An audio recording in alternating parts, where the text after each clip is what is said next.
Obviously, probably doing this like Oh makes my it feel a God. lot better because you also have collapse here on the side. So this part here, Yeah. I'm gonna really gently, like this part here. Does that Yeah. help you? Uh-huh.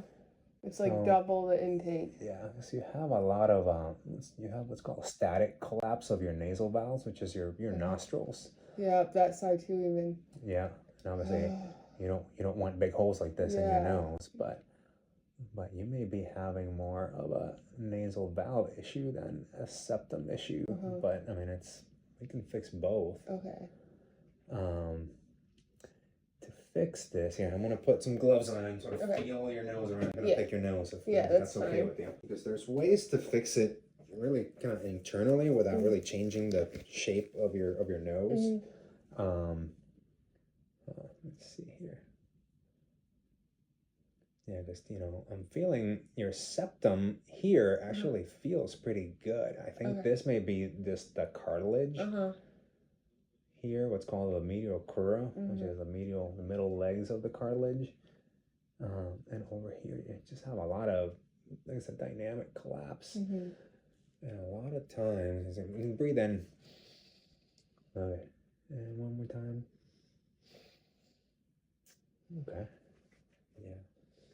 Because a lot of time it's this part here where it's like it's short and it's actually tucked in. That makes sense. So it's already collapsed. I call it static collapse. Yeah. I mean, like even before you start breathing, you already have an indentation. Yeah. So the question is, and I'm trying to think. I mean, think about this a little bit more.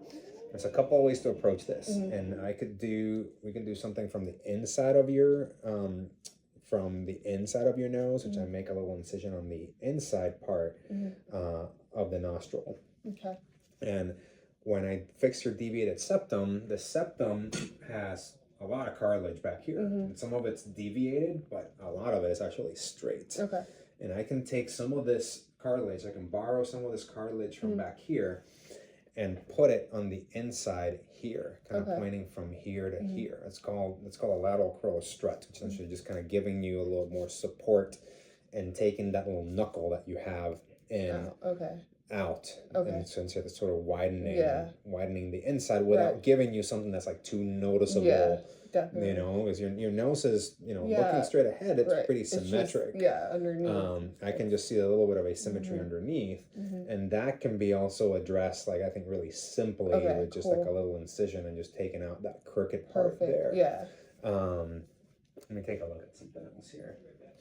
Because the other option is doing, a rhinoplasty, like a full kind of nose job type situation.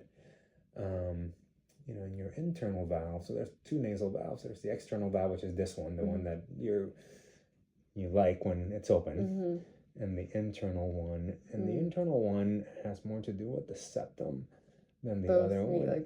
Yeah, but I don't, your internal valves don't look terrible. Have you ever tried, like the breathe right strips or those little turbine things like that you put in your nose and flares out? Does that work? Yeah. Okay, so that's good. That's another good clue that we're dealing with, like, an external nasal valve issue. So we can do something to fix it.